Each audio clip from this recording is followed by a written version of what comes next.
Episode 197, Pertunangan Boy. Bang, kenapa Dede harus ikut juga?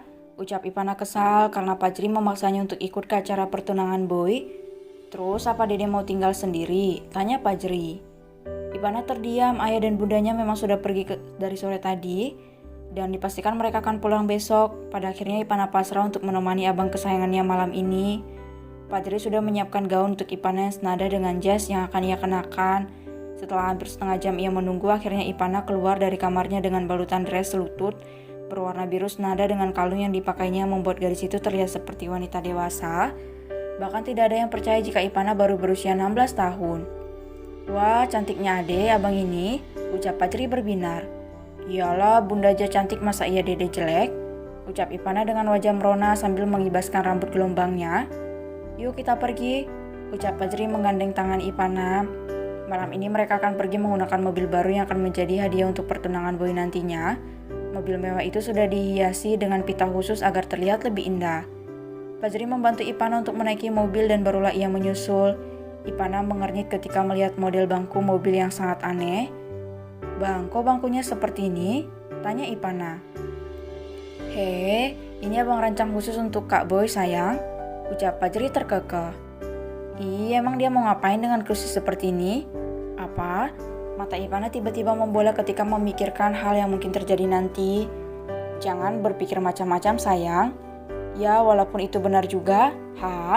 Ucap Pajri semakin tergelak. Ipana hanya bisa mendengus kesal, entah kenapa laki-laki yang ada di keluarga Apinsena selalu membuatnya kesal. Hari ini ia berharap tidak ada kejadian yang membuatnya semakin kesal dengan keluarga Apinsena. Abang, kapan pergi ke desa selimut itu? Tanya Ipana. Besok sayang, setelah ayah dan bunda pulang abang langsung pergi, ucap Pajri. Apa secepat itu? Berapa lama? Ucap Ipana sedih. Baru saja ia ditinggal ke Jerman, besok ia juga akan ditinggal lagi. Iya, abang di sana 2 bulan sayang, ucap Pajri lirih. Dek, 2 bulan, abang jangan bercanda, ucap Ipana terkejut. Harus bagaimana lagi sayang, ini memang harus abang lakukan secepatnya. Setelah ini abang pastikan waktu abang cuma untuk dedek. Ucap Pajri tersenyum. Ia merasakan betapa kesepiannya Ipana ketika ia melakukan perjalanan ke luar negeri. Namun bagaimana lagi, pekerjaan ini memang harus ia lakukan dengan segera. Apa di sana ada sinyal? Tanya Ipana lirih. Abang belum tahu sayang, kalau abang lihat di Google Maps nggak ketemu desanya, tapi dede jangan risau. Setiap minggu abang akan kirim pesan untuk memastikan jika abang baik-baik saja di sana. Ucap Pajri mengelus lembut kepala Ipana. Gadis itu tidak menjawab, ia hanya memaksakan senyumnya kepada Pajri. Walaupun di dalam hatinya sangat tidak rela jika ia harus ditinggal lagi dan lagi. Mobil terus melaju beriringan dengan Pak Sakti yang berada di depan dan bodyguard berada di belakang mereka. Hingga beberapa saat, Pajri dan Ipana tiba di lobi hotel di mana acara pertunangan Boy dilaksanakan. Semua mata tertuju kepada mobil sport berwarna abu-abu yang sudah dihias oleh pita itu. Pajri keluar terlebih dahulu dari mobil dan langsung disambut oleh begitu banyak kilatan cahaya yang berasal dari kamera. Ia tersenyum sambil melambaikan tangannya, lalu berjalan ke sisi lain mobil dan membukakan pintu untuk Ipana. Semua mata tertuju kepada pasangan adik kakak yang terlihat sangat serasi dalam kondisi apapun. Para wartawan sibuk untuk mengambil gambar mereka dan sesekali mengajukan pertanyaan yang sangat mendesak untuk dipertanyakan. Tuan Pajri, apakah mobil itu hadiah pertunangan untuk Tuan Boy? Ucap wartawan. Pajri berhenti dan tersenyum. Ia memilih untuk menjawab pertanyaan itu sebentar saja. Iya, mobil itu khusus saya rancang untuk sahabat saya, Boy. Sepertinya itu belum keluar di pasaran, Tuan. Iya, mobil itu hanya ada 2, satu milik Boy dan satunya lagi milik Ipana adik saya. Mari. Ucap Pajri kembali melangkah, namun pertanyaan salah satu wartawan membuatnya kembali berhenti. Tuan Pajri, bagaimana tanggapan Anda mengenai berita tadi sore yang mengabarkan jika Anda ditilang oleh polisi? Tanya wartawan. Wah, pas saya viral lagi. Nanti kita bahas ya. Saya mau masuk dulu, kasihan Ipana berdiri terlalu lama. Ucap Pajri sedikit tergelak. Sementara Ipana hanya setia memasang wajah datarnya sambil menarik-narik jas yang dikenakan oleh Pajri. Mereka kembali masuk ke dalam gedung. Pajri dengan siaga berjaga dan memastikan tidak ada yang akan membuat Ipana bahaya. Mereka segera berjalan menuju panggung di mana pasangan yang tengah berbahagia itu berada. Selamat Boy, akhirnya kamu lebih dulu bertunangan, ucap Pajri menjabat tangan sahabatnya itu. Iya, terima kasih Pajri. Ucap Boy memeluk Pajri kemudian ia berbisik. Apa kamu sudah membawa hadiah untukku? Sudah, kamu tenang saja, hadiahnya sudah berada di luar. Ucap Pajri mendelik dan melepaskan pelukan mereka. Selamat ya Natasha, aku membawakan hadiah istimewa untuk dirimu dan juga Boy. Ucap Pajri sungkan. Iya Pajri, terima kasih. Ucap Natasha tersenyum.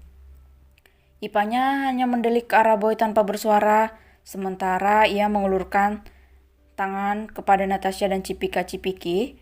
Dasar beruang betina, batin Boy membalas pelukan Ipana. Setelah itu, Pajri mengajak Ipana untuk mencari tempat duduk khusus yang sudah disediakan oleh Boy untuk sahabatnya. Di sana sudah terlihat Rion, Dion, Kenji, dan Rana duduk sambil bercerita. Mereka saling menyapa satu sama lain. Dede mau makan apa sayang biar abang ambilkan? Tanya Pajri sambil memperbaiki rambut Ipana yang terlihat sedikit berantakan. Kue aja bang atau cemilan? Gak mau makan.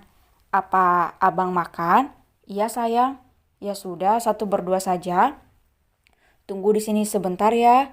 Guys, titip adikku sebentar, ucap Pajri. Ipana hanya terdiam sambil menatap layar ponselnya. Keempat, pria usil itu menatap Ipana dengan ragu. Ingin mereka mendekati Ipana yang terlihat sangat cantik malam ini, namun mereka berpikir dua kali jika ingin mengganggu gadis itu. Ipana, Dede kok cantik banget malam ini, ucap Kenji, sang buaya darat. Ipana hanya menatap pria yang masih jauh di bawah ketampanan Pajri. Dede dingin banget sih, sambung Kenji yang tidak mendapatkan jawaban dari Ipana. Duh, ngapain sih nih buaya darat? Mana abang lama banget lagi?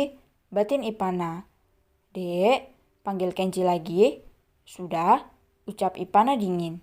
Ia benar-benar jengah mendengar ucapan sahabat abangnya ini.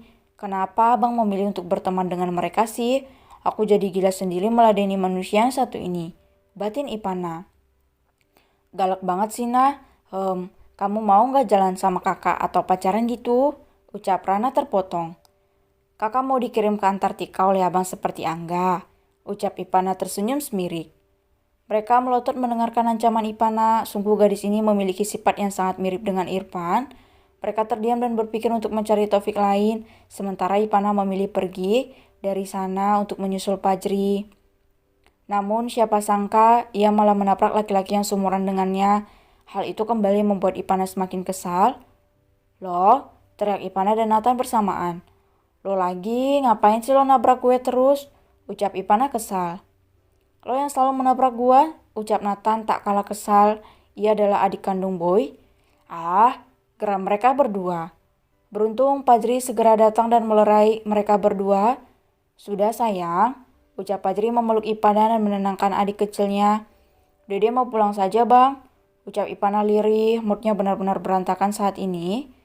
Pajri hanya menghela napas yang terasa berat. Ia bingung bagaimana cara Ipana agar bisa sedikit lebih manusiawi ketika berada di luar. Bukan Ipana tidak memiliki hati untuk menolong orang lain, namun ia hanya bersikap dingin terhadap orang lain. Ia segera mengajak Ipana pulang setelah berpamitan dengan sahabatnya. Maafin Dede bang, ucap Ipana di atas mobil. Gak apa-apa sayang, tapi abang mohon sama kamu tolong jangan bersikap terlalu dingin sama orang lain. Itu gak bagus sayang, ucap Pajri membelai kepala Ipana. Nanti Dede coba bang, ucap Ipana menunduk. Mobil terus melaju menuju kediaman Dirgantara. Mereka segera beristirahat karena besok Pajri akan pergi ke desa Selimut bersama dengan para sahabatnya.